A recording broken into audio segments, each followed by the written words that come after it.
Boa noite a todos, meus irmãos e minhas irmãs. Que alegria, né? Poder compartilhar da palavra de Deus. Sempre é uma honra. E sempre gosto de agradecer o pastor, o conselho, pelo carinho aí, pela confiança, né? A IPI da Vila, mesmo, bom lembrar, né, pastor, que a IPI da Vila, mesmo com a pandemia, a gente se organizou, se planejou, se reinventou, mas a palavra continuou sendo pregada.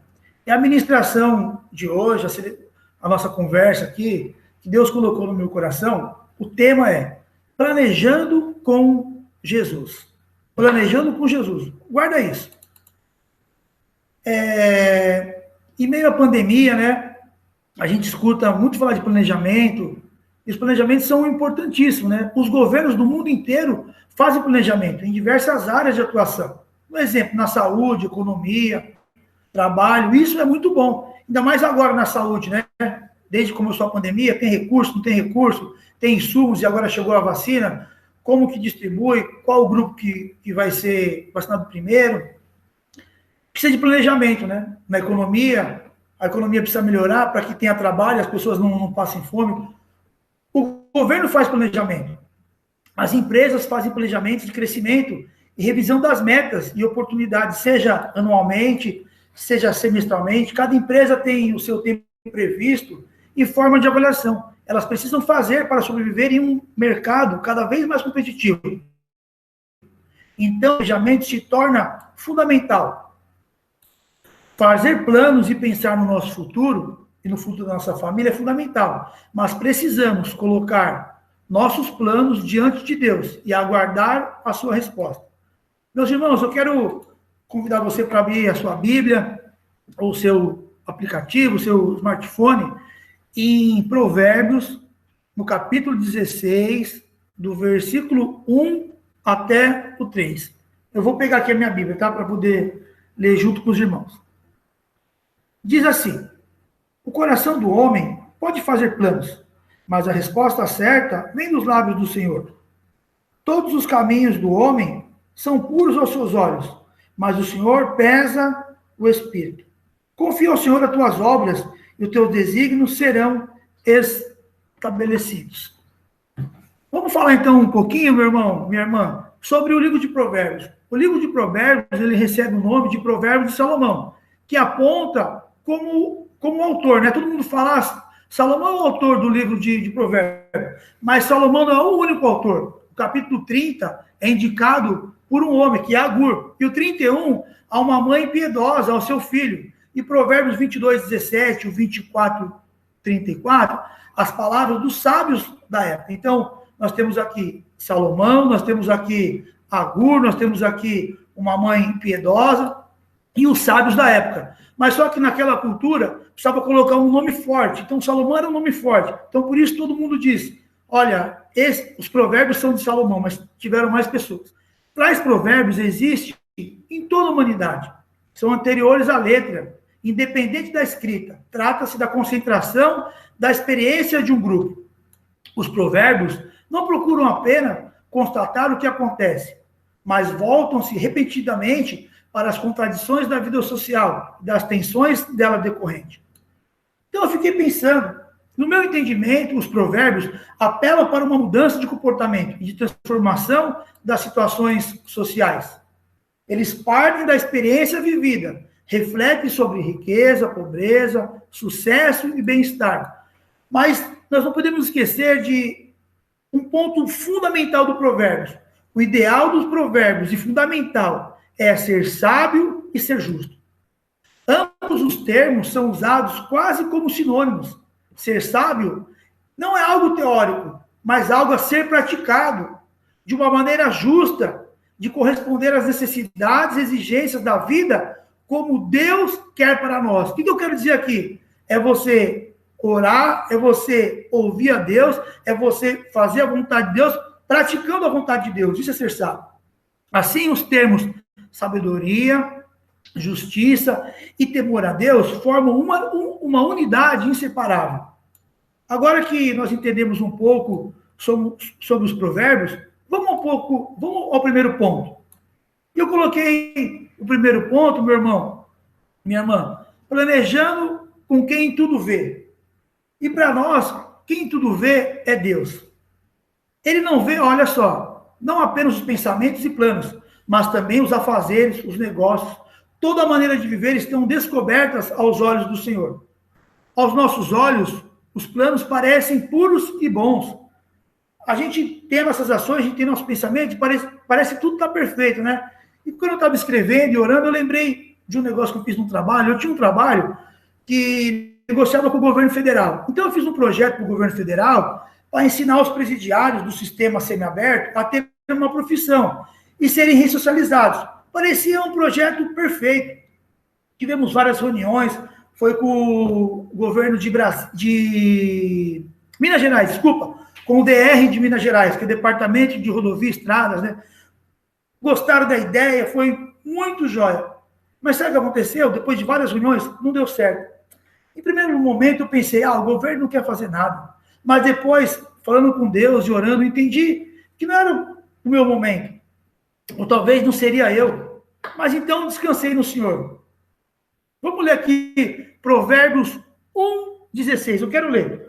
O coração do homem pode fazer planos, mas a resposta certa vem dos lábios do Senhor. Esse plano, para mim, parecia perfeito. Eu sou pastor hoje, reverendo, mas sempre gostei, sempre fui... tenho o dom de ir na evangelização, então eu pensei, fazer um trabalho para os presidiários, para evangelizar os presidiários, dar o trabalho para eles. Falei, nossa, é o plano perfeito. É dentro do dom e do talento que Deus me deu, vai ser maravilhoso. Mas não deu certo. Olha que interessante. Agora, o texto fala aqui do coração. Olha só que interessante. Na cultura judaica, o coração é representado pelos nossos sentimentos, que obviamente vem do nosso cérebro, dos nossos sentimentos, que nem sempre estão corretos, pois somos facilmente enganados por nós mesmos. E nesse sentido, devemos ter muito cuidado com a lógica de que precisamos seguir o nosso coração. Depois você pode conversar um pouco com o pastor Marcos, que é na área dele da psicanálise. Às vezes a gente pensamos e tomamos decisões porque fomos influenciados por a nossa história lá no começo, e isso reflete hoje nossa vida. A psicanálise explica, não é minha área a psicanálise, mas eu li um pouquinho, é muito bom isso, você entender que o coração, ele pode te enganar. Eu quero deixar um exemplo aqui de você orar, de você esperar e de você fazer a vontade de Deus. Eu fiquei 3 anos como seminarista numa igreja e foi muito bom, mas eu já havia sentido no meu coração que era a hora de mudar, era a hora de ir para outro lugar. Então, eu peguei, fui para Guararema, que Guararema é uma cidade bonita, né? Fui almoçar com a minha esposa lá, e, nossa, que lugar bonito. E minha esposa, rapaz, aqui é muito longe esse lugar. Eu falei, não, mas a cidade é bonita, ela estava grávida ainda. Eu falei, não, você não precisa vir, eu vou, converso com o pastor para não ter que ir na semana, mas eu vou no fim de semana, chego cedo, fico o dia inteiro aí, como eu não ia na semana, né? E quis assim, mas a minha esposa, não faz isso, e era longe, nós calculamos a quilometragem que ia gastar, e eu fiquei insistindo nisso. Mas um belo dia, o pastor Marcos era meu professor lá, o reverendo Marcos, na faculdade, e aí ele, depois de um tempo, acho que uns 2 meses, eu falei, Deus, acho que não quer não, vou continuar aqui mesmo. Depois de uns 2 meses, o pastor falou para mim, Arteiro, você não gostaria de ser seminarista com a gente lá no Carrão, na comunidade lá da Talarico? Nossa, eu falei, não é onde eu pensei, mas... E eu falei, pastor, eu vou orar, vou conversar com a minha esposa. O que aconteceu? Eu conversei com ela, para tomar uma decisão em família. Ela achou, nossa, seria ótimo, aqui é perto, o pastor tem experiência, o pastor sou professor. E eu falei, nossa, é verdade. E hoje estou aqui. E aí eu fui lá para Talarico, fiquei um tempo na Talarico. Eu estou dizendo isso, meu irmão, minha irmã, que você orando, Deus responde a sua oração. Porque muitas pessoas têm dificuldade de entender. Mas como que Deus responde, né? Como que Deus fala? Eu quero deixar um exemplo, podia falar de outros exemplos, mas eu quis dar esse exemplo porque é onde eu estou aqui com o pastor agora. Eu quero dizer que o lugar que Deus te convidou, e o lugar que Deus te chamou, é um lugar que vai abençoar a sua vida. É um lugar que vai ser bom para você. Tem um textinho que diz assim, orar antes de planejar, isso é dependência. Orar depois de planejar, isso é gratidão. Mas orar sempre, isso é plena comunhão. Precisamos orar, precisamos continuar fazendo a vontade de Deus e ouvindo a voz de Deus. E eu coloquei aqui o segundo ponto. Mas e quando eu peço para Deus, então, e Deus não responde ou demora, não faz no meu tempo? Então, o segundo ponto eu coloquei. E agora, o que fazer? Portanto, resta somente um caminho para o comportamento adequado e promissor. Confiar as obras em Deus. Vamos ler Provérbios 16:3. Diz assim: confia ao Senhor as tuas obras e teus desígnios serão estabelecidos. O que significa isso? Não fazer mais planos? Não planejar mais? Não agir? Claro que não, meu irmão, minha irmã.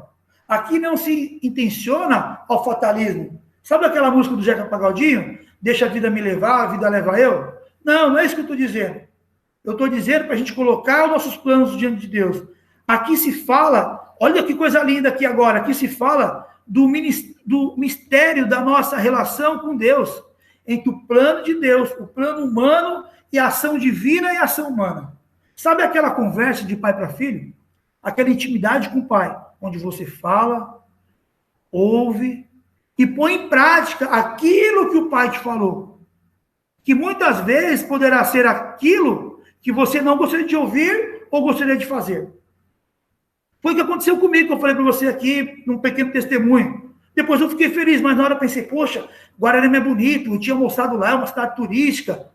Mas falei, não, mas, poxa, quer mais clareza do que isso aqui? Entende? Lembra do que eu falei no início? O justo e o sábio temem a Deus, o Pai. Esse é um dos principais assuntos de Provérbios. Para isso, nos implica preocupação e Deus preocupa. Olha só que interessante. Para isso, nos implica preocupação e Deus preocupação ao mesmo tempo. Isso é, planejar como se não se planejasse. Isto é, abnegação total. Eu tinha feito um plano, eu conversei com a minha esposa, mas Deus mostrou que não era esse caminho. Deus mostrou que ele tinha outro caminho. Lembra a oração de Cristo no Getsemane? Não seja feito conforme a minha vontade. O próprio Cristo fala isso. Nesse contexto, pode ser usado, ou seja, não seja como eu planejei, mas seja como Deus planejou para a minha vida, para a sua vida, para a vida da sua família, meu querido. Isso é muito importante. A gente ouvir Deus em tudo. E aqui eu concluo. Nossos pensamentos, deliberações e desejos estão sujeitos à nossa razão, aos nossos sentidos e sentimentos. Provérbios 16:2 diz assim: todos os caminhos do homem são puros aos seus olhos, mas o Senhor pesa o seu espírito. Quando fazemos nossos planos e não colocamos diante de Deus, corremos um grande risco de termos problemas futuros ou nos frustrarmos. Se você é casado, faça os planos junto com o seu cônjuge, com a sua esposa, com o seu marido. Muitas vezes acontece uma coisa muito interessante. Muitas vezes o marido ou a esposa estão fazendo planos, mas estão fazendo os planos separados. Mas cada um fazendo o seu plano. E até falando com Deus, colocando o seu plano. Mas não se esqueça que você, meu irmão, minha irmã, é uma só carne. O seu cônjuge. E os planos, planejamentos, precisam ser juntos e apresentados diante de Deus. Então, agora sim, fazendo juntos, apresentamos a Deus em oração. O principal, aguardamos a resposta de Deus e o tempo de Deus. Deus tem a maneira certa para falar com você. Talvez seja a paz no seu coração para você tomar atitude. O bom de planejar em família é aguardar a resposta de Deus e fazer aquilo que ele orientou, é que quando as situações difíceis chegarem na vida do casal, mesmo fazendo a vontade de Deus, porque mesmo a gente fazendo a vontade de Deus, a gente vai ter problema, vai ter dificuldade, vai ter falta de dinheiro, vai ter falta de emprego, vai ter problema no seu trabalho, vai ter problema na igreja, onde for. Mas quando o casal toma uma decisão junta, não vai ficar um acusando o outro, tá vendo? Te falei, não faz isso, tá vendo? Não faz aquilo, não. Juntos sabemos que toma uma decisão certa. E vamos ficar firmes. Tomar atitude sem planejar e ouvir a Deus, você pode correr o risco. Olha só, nossa, isso aqui me tocou muito assim quando eu estava escrevendo.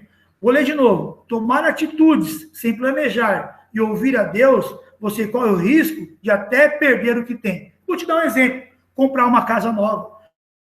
Eu moro em São Mateus, gostaria muito de morar na Anália Franco, Ah, mas quando eu vou ver o preço da casa, lá, posso da minha casa de entrada, vender, mas eu penso, nossa, e se eu ficar desempregado? E se minha esposa ficar desempregado? E se acontecer alguma coisa, como que eu vou pagar a prestação? Mas a vontade é grande, você desce ali, está no shopping lá na Franca, tá tudo pertinho, a compra de uma casa nova, você pode perder se não tiver planejamento. Trocar de emprego, ah, vou trocar de emprego porque talvez vou ganhar um pouquinho mais, ou ter um negócio melhor. Eu não estou dizendo que você não possa comprar, eu não estou dizendo que você não possa trocar de emprego, eu não estou dizendo que você não possa comprar um carro novo, eu estou dizendo que você faça o planejamento. Se você é solteiro, fale com a sua família, ore a Deus e ouça a Deus. Se você é casado, faça junto com a sua família.